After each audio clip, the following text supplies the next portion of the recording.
My parents stole $350,000 from the savings I'd been building for years. Mom laughed. Thanks for funding our 30th anniversary trip. I just smiled. 2 weeks later, they called me from Dubai, screaming and panicking. The money disappeared on a Tuesday morning. I checked my account like I did every week. The savings account, the one I'd been building for 8 years. Every bonus, every tax return, every overtime shift, every dollar I didn't spend on the vacations my friends took, the restaurants they posted about, the new cars they bought, $350,000. Gone. Balance, $47.23. I stared at my phone, refreshed the app. Same number. My stomach dropped. Fraud. Had to be. Identity theft. Someone hacked my account. I called the bank immediately. Hands shaking, heart pounding. The automated system. Press 1 for checking. Press 2 for savings. Press 3 for fraud. I pressed 3. Waited on hold for 12 minutes, listening to elevator music, my leg bouncing, my breath shallow. Thank you for calling. This is Jennifer. How can I help you? Someone emptied my savings account. All of it. $350,000. I need to report fraud. Typing sounds. Account number? I gave it to her. More typing. Then silence. Sir, the withdrawal was authorized. Electronic transfer, not fraud. That's impossible. I didn't authorize anything. It shows here it was authorized by Margaret Chen, joint account holder. The transfer went through at 9:47 a.m. yesterday. My mother. The room tilted. I sat down hard on my kitchen chair. Sir, are you there? She's on the account for emergencies, I said, voice hollow. Medical emergencies. I added her years ago when I was traveling for work, in case something happened. Well, she used her access to transfer the full balance to an account ending in 4782. Would you like me to provide more details? No, thank you. I hung up. Sat there at my kitchen table, staring at my phone, at the number, 4723. 8 years of work, gone in one transfer. I didn't cry, didn't yell, didn't throw anything. I just sat there, cold, empty. Then I drove to their house. 20-minute drive, suburban neighborhood, 3-bedroom house with a nice lawn. The house I'd helped them refinance 3 years ago when their mortgage rate was too high. Saved them $400 a month. Dad answered the door in a Hawaiian shirt I'd never seen before. Bright pink, palm trees and surfboards. Hey, champ! Big smile. Perfect timing. Come in, come in. Inside, the living room was covered in glossy brochures, travel magazines, printouts, Dubai, Paris, Maldives, Rome, Barcelona, a map of the world spread across the coffee table, red pins marking destinations. Mom came out of the kitchen holding 2 champagne flutes. Moet, the expensive kind, the kind they'd never bought before. Oh, sweetheart, perfect timing. She handed me one glass, fizzing, golden. Her smile was wide, careless, excited. We wanted to tell you in person. We're celebrating our 30th anniversary. Big trip, really big. First-class flights, 5-star hotels, the Burj Khalifa, the Eiffel Tower, the works. I looked at the glass in my hand, cold, wet, with condensation. With what money? I asked quietly. She laughed, high-pitched, delighted. With your money, silly. Thanks for funding it. You've been saving so much for years. We figured you wouldn't miss it. You don't even have kids yet. No mortgage, no wife. What do you need all that money for? Dad clinked his glass against hers. 30 years, son. We deserve this. We worked hard, raised you, sacrificed. Now it's our turn. You took all of it, I said. Every dollar. Mom waved her hand, dismissive. You'll make it back. You're young. You have time. We don't. We're getting older. This might be our last chance to really live. I saved for 8 years, and it's going to an amazing cause. She sipped her champagne. You should be happy for us. This is what family does. They help each other. I stood there, the champagne glass in my hand, untouched. Dad was already pulling up their itinerary on his iPad. Look at this resort in Dubai. 7-star, underwater restaurant, gold-plated fixtures. We're staying a week. Then Paris, Mom added. 5 days. Then Rome, then Barcelona, then the Maldives for the finale. Private villa over the water. 21 days total. First class the whole way, Dad said. Proud. Lie flat seats. Champagne service. I didn't say anything. Didn't argue. Didn't shout. I set the champagne glass down on the coffee table. Carefully. Gently. I smiled. I nodded. Have a great trip, I said. Mom hugged me. You're such a good son. We're so proud of you. Then I left. Drove home in silence. Radio off. Windows up. Got to my apartment. Locked the door. Sat on my couch in the dark. And I planned. For 2 weeks, I was the perfect son. I texted them. Sent encouraging messages. Me. Can't wait to see photos. Me. You deserve this. Enjoy every moment. Me. Have the best time. Asked about their itinerary. Where they were going first. What hotels they'd booked. Mom sent back excited paragraphs. Paragraphs about spas and restaurants and excursions. They posted photos from the airport lounge, business class lounge, champagne flutes, fancy food, Dad making a toast, Mom laughing. Caption, 30 years and counting. Dubai, here we come. Blessed anniversary to luxury travel. 47 likes. Comments from relatives congratulating them. While they sipped champagne over the Atlantic, I sat at my kitchen table with a lawyer. Found him online. Criminal defense attorney who also handled financial crimes. Good reviews. Aggressive. Exactly what I needed. Consultation was free. I brought everything. Bank statements, transfer records, account history. Joint account means joint access, he said, looking through the documents, flipping pages, studying numbers. But the money came from your paycheck, your deposits, your name on every wire transfer for 8 years. This isn't isn't her money. This is conversion of funds. Can we get it back? We can try civil court, sue for restitution, but that takes months, years sometimes. He looked up. If you want them to really feel it, we go criminal. Theft by conversion, financial exploitation. These laws usually protect elderly people from their kids,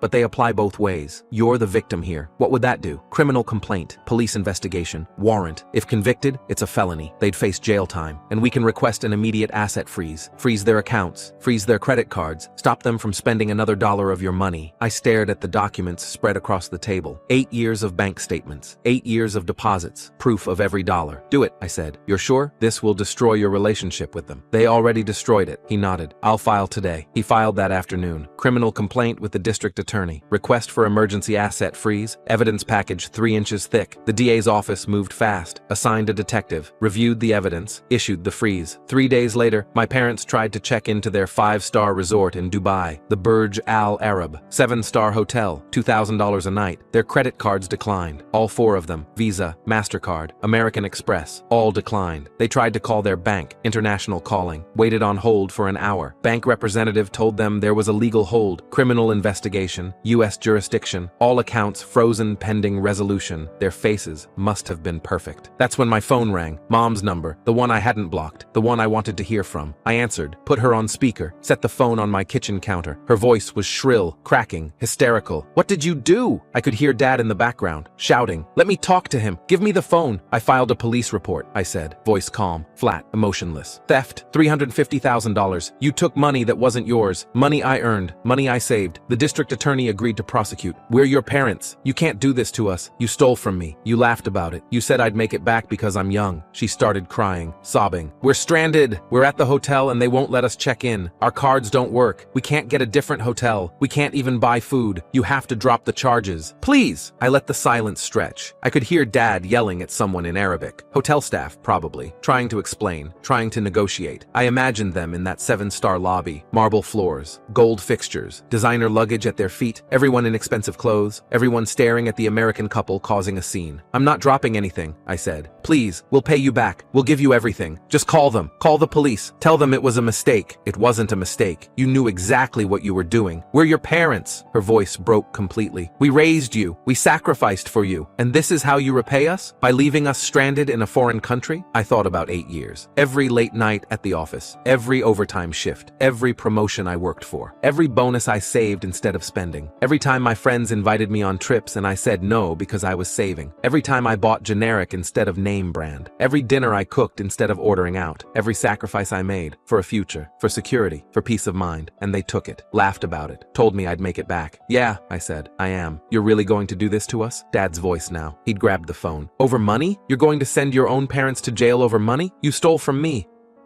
We're family. Family doesn't do this. Family doesn't steal $350,000 either. We'll give it back. Every penny. Just drop the charges. You can't give it back.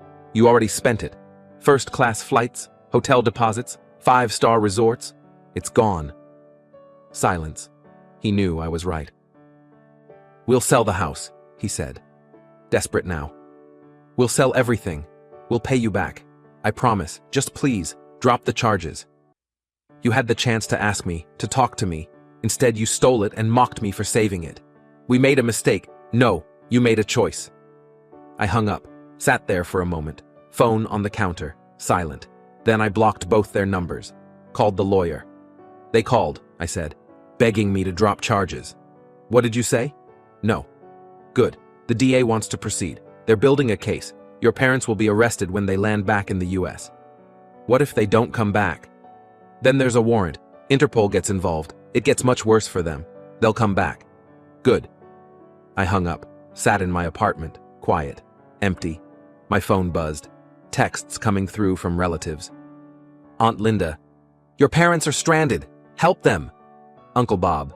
What's wrong with you? They're family. Cousin Amy. You're really going to let them suffer like this? I blocked them all. 2 days later, my parents posted on Facebook. Long post. Public. Visible to everyone.